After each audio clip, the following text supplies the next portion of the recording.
Welcome back to the Chad Hasty Show on News Talk 95.1 FM and 790 AM KFYO. Let's go to the phones. Congressman Jodey Arrington, good morning, sir. How are you? Good morning, Chad. God bless West Texas and right-thinking people out there. Got to say, I don't understand, and I think everybody in West Texas has to be scratching their heads on this issue of the shutdown and border security. You mentioned it. I was listening to you. 75% of the government is open. Yeah. We got the troops paid. We got Social Security checks coming, Medicare. Veterans are receiving their services. Look, I don't want to shut a government down, and I think that's disruptive. I think it's costly, and we could get into all that. For just anything, I wouldn't shut it down. But when you're talking about an imminent threat to the lives of the American people and our families and communities, especially in border states like Texas, you know, the president has been willing to compromise from day one. I didn't even support the first omnibus because I thought it was just a complete dog. He did it and said, you know, that he wouldn't do it again. And then we got some money for our military, which he was willing to compromise for just $1.5 billion of the border wall. So, and now he's telling the Democrats, look, come back with a better number that maybe we can meet somewhere between the 5.7 and the 1.5. And they've done none of it. And we're talking about the safety and security of the American people. So I think this is one where you got to stand your ground, you got to fight. I've said that before. And I think the president's got to hold the line and continue to message to the American people. I think at the end of the day, this is a loser for the Democrats. But whether it's a loser or not politically, this is the right thing to do. And Nancy Pelosi's comment about walls being immoral is just the most ridiculous and absurd thing I've ever heard. What's immoral is for a government whose first job and most important job is to provide for the common defense of its citizens, has totally abdicated its job over decades, and now we've got a president that's got the guts to stand up to this government, to the culture of Washington, to the media, and do what's right. I'm standing with him. Yeah, it sounds like you're behind the president 100% on this. It looks as though most of the other Republicans are standing behind him as well. I know there are maybe a handful, a few senators and a couple of Republican representatives that have voted to reopen the government, but it seems as though the majority of the Republican Party in Washington, D.C. is standing behind the president on this, unified. Yeah, that we are. Let's go back to the Senate sending us a bill that was going to just kind of kick the can down the road so we could get through the holidays, and then we could have this debate again in February. We in the House said, no, we are going to stand our ground. We're going to stand by the president. We're going to fight because this is that important. So we threw that back over, the funding back to them with the $5.7 billion the president asked for. And fortunately, Mitch McConnell has said he won't take up anything the president won't sign. But remember, that is because we finally in the House did what I think we should have done, what I believe we should have done in probably other situations, and that is put it back on the Senate. Put it on the Senate's shoulders and make sure that they have to be accountable. And they are doing the right thing now because McConnell's going to stand with the president, not take anything up that he won't sign. But that's because the House kicked it back to them and didn't sign that kicked the can down the road funding bill, back in December. Yeah, Congressman. But before we take our first break, and it's a question that I've seen from a few people. What do members of Congress do during at least this partial government shutdown? It doesn't seem like there's a lot of other movement on any other pieces of legislation or anything. So what's going on in the halls of Congress? Well, the first thing we ought to do, and remember, we tried to pass a bill. We introduced it, and we tried to do it in the Joint Select Committee, which says basically, if you don't do your job, you don't pass funding bills, then you can't go home, you can't recess, you got to stay and work.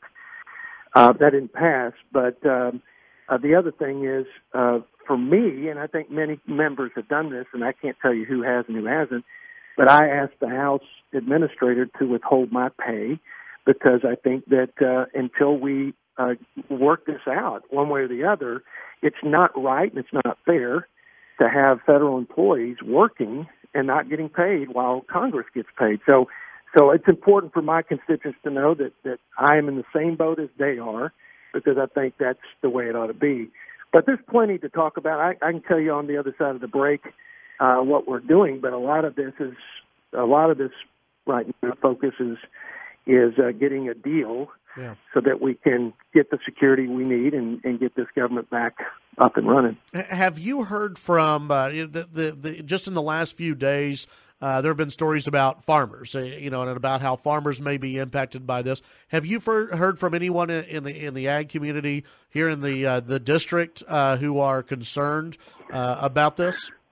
Absolutely, I have, and there's one component of when you ask what do, we also identify areas that are important to make sure that there's the least pain and disruption, like getting our product, because we're harvesting this cotton, we're going to store it, and we're going to market and ship it. And there's a big part of USDA that works with our producers on that. And I've been talking to USDA, I've been talking to the Ag Committee, I've talked to Mike Conaway, and Purdue recently opened up a window so that we would have the least disruption on those sort of marketing loans that support our producers. So that's one way we've been helping, is to be a voice for ag producers, identify the pain points, communicate that to the Secretary and the administration, because they don't want to spend billions on trade aid and billions on a safety net and a new farm bill, and then cut our nose off to spite our face and on these smaller programs, relatively smaller programs on the grand scheme of things, but that are important to our especially cotton farmers in West Texas. So we're doing a lot of that as well. Good. We'll place you on hold, Congressman. When we come back, we'll continue our visit with Congressman Jodey Arrington here on the Chad Hasty Show. News Talk 95.1 FM, 790 AM, KFYO. Back on the Chad Hasty Show. News Talk 95.1 FM, 790 AM, KFYO. Congressman Jodey Arrington joining us here on the program, and everyone's talking about the government shutdown, Congressman. That's what is on the top of mind of everybody. And as you mentioned earlier, President Trump's traveling to Texas today. And when he was on his way out of the White House just a few moments ago, he was asked again about using emergency powers, declaring a national emergency down on the border. And the president said, quote, "If we don't make a deal, I would say it would be very surprising to me that I would not declare a national emergency and just fund it through various mechanisms." What do you think about that idea of declaring a national emergency on the border? I think he's got to do it. Let me tell you, I don't see the Democrats, and people need to understand that to govern is to compromise. And people don't like to use that word. I know you're never supposed to use that word, but that's the reality, is that to govern you have to work together to solve problems, and you got to find common ground. The president, for all the criticism he gets, for being so strident about his opinions, and I'm equally passionate, he has been willing to compromise on the DACA issue. I mean, we were talking 800,000 DACA recipients when we were trying to solve that problem, and he went to 1.8 for all DACA eligible. And so he continues to reach out and extend the hand of negotiation to the Democrats, and they are completely recalcitrant, completely dug in and unwilling to negotiate. So I think at this point, if they continue to toe the line, and I think we should put as much pressure on them to come to the table. I don't see it happening. And if the president, and if you and I were president, and we had the burden of being the commander-in-chief, and I have this burden because my number one job is to uphold the Constitution and provide for the common defense of our citizens, then you have to use all means necessary. And if everything we're talking about, the tens of thousands of people that are committing crimes over here, and the drugs coming here, 300 people every week dying of cocaine overdose, and 90% of heroin and cocaine and fentanyl coming over in the gangs, and all the cost of 150 plus billion to our economy and draining the system. If this is a crisis, as we are saying it is, and I've been saying it's a national security crisis, the president is too. If that's true, then we would be derelict to not declare a national emergency. I think the president would. So I suspect that the president's going to do it. I support it. And I think that you have to say to yourself, to your children, and when you look in the mirror, that you did everything that you could to keep us safe, do our first job. And it's kind of like, damn the torpedoes and the politics. You got to do that. That is a fundamental issue. That is a moral obligation and imperative, and I think that's what the president's going to do. Yeah, and certainly what I would do. And it's an issue that I've been looking at, and obviously the Democrats, when you had Nancy Pelosi and Chuck Schumer show up at the White House yesterday, they, according to every report out there, they were not interested at all in even discussing a border barrier, even if the president were to open up the government yesterday. To me, it just shows that the Democrats they're dug in. The president's dug in. He's the president of the United States. It seems like this may be the only way to get a border wall, border barrier, whatever it's going to be called, done. Do we know what, if the president did declare a national emergency, would this be the fencing that he's talking about at this point? Would it be, in strategic places, or would it be a wall across the entire border?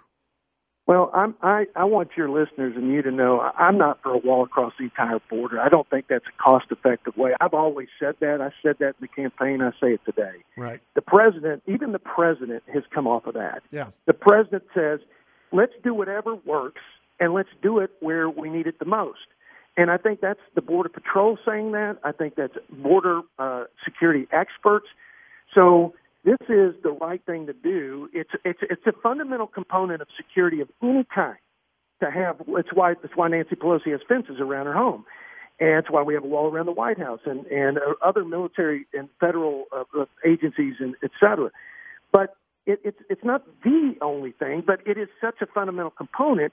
It's become the symbol for whether you're for border security or not. That's just the reality. It's become the symbol of, are you for? It's like they said, do you take the president literally or seriously? Well, I think too many people don't take him seriously. I do, but I don't always take him literally. I think the wall is a literal structure. It could be steel slats, it could be concrete, and other barriers where especially you have densely populated areas. But let's be clear. My position is, let's build the wall, but the most effective way to stop illegal immigration is to stop rewarding people who come over here illegally. If we were to turn the magnets off, we'd solve 90% of the problem. But I support this president and this basic element of border security and all that it symbolizes, and I also support every other measure that we're going to have to do. And listen, we're the great United States of America. We know how to do this. The question is, do the folks in Congress have the political will to do it? We know the Democrats don't at this point. I'm proud of my Republican colleagues for standing firm. Congressman, in the couple of minutes that we have left, what are some things that you're working on behind the scenes? As you know, there's going to be other stuff that goes on during this next Congress. Well, there's going to be some leadership for West Texas opportunities that I'll tell you in the future, and I don't want to get too ahead of myself. But I think by the next show, I'll be able to talk about them. But let me say to your question earlier in these last minutes and seconds, we've been working to build a coalition to support a very big and important bill on rural health and rural health care. Because if you don't have access to care for these small towns, you're not going to be able to have a vibrant ag and energy economy. And we passed an amendment in the Farm Bill that did support it, but it's more just kind of Band-Aids instead of really getting at the core of the problem. So I'm excited about that. We've been working on that. But the other thing is, don't let this go under the radar, Chad. Nancy Pelosi and the Democrats put a rules package that makes it easier to spend money, waiving the debt limit vote. It makes it easier to tax by lowering the voting threshold to tax, and to give her the authority to speak to the constitutionality of Obamacare. I took to the floor, gave a speech on it yesterday, and just exposing them for their socialist big government agenda that they are trying to get through to fundamentally change this country. And we'll work with them where we can, but we're going to fight where we believe we need to stand and protect the policies we put in place in the last Congress. Absolutely. Congressman, thank you for your time. I appreciate it. You bet. God bless. Go West Texas.